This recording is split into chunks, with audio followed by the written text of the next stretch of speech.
बस बहुत हो गया। मैं तुम जैसे बूढ़े गधे को अब और नहीं झेल सकती। आज के बाद मेरे पीछे मत आना। तुम अब मेरे लिए बोझ बन चुके हो। यहाँ से चले जाओ।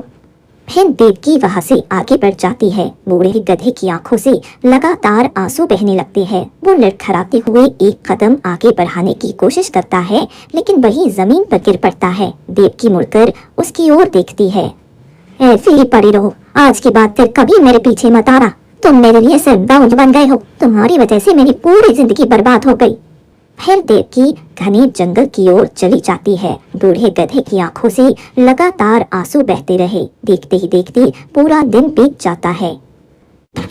दूसरी तरफ घने जंगल में रतन कड़ी मेहनत से लकड़ियां काट रहा था। तभी मंच भागता हुआ वहां आता है।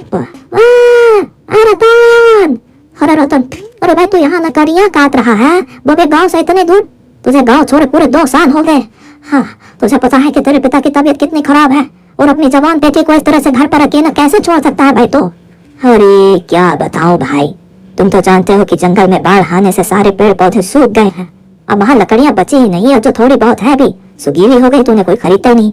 मैं क्या बताऊँ, मैंने सोचा कि यहाँ लकड़ियाँ बेचकर कुछ पैसे इकट्ठा कर लूँ, ताकि बिटिया की शादी किसी अच्छे घर में कर सकूँ। अरे तुमको तुरंत जाकर अपने पिताजी को देखना चाहिए भाई, उनकी तबीयत बहुत ही खराब है। और सही बताओ रतन, मुझे नहीं लगता कि वो बच पाएंगे, और तेरे बेटे भी उनको लेकर बड़ी परेशान है। तू जल्दी से जा, अपने गांव जा। क्या बात कर रहे हो? अगर पिताजी की तबीयत इतनी खराब है तो मुझे जाना ही होगा फिर तो। लेकिन मैं भी क्या बताऊं, मैंने पता है अपने पिताजी को इस गांव में साथ लाने के लिए बहुत कोशिश की, बहुत कहा। तुम तो जानते हो कि यहाँ लोग काम तो दे देते हैं, लेकिन रहने के लिए घर नहीं देते। ठीक है, मैं कल सुबह ही पिताजी से मिलने चला जाऊंगा।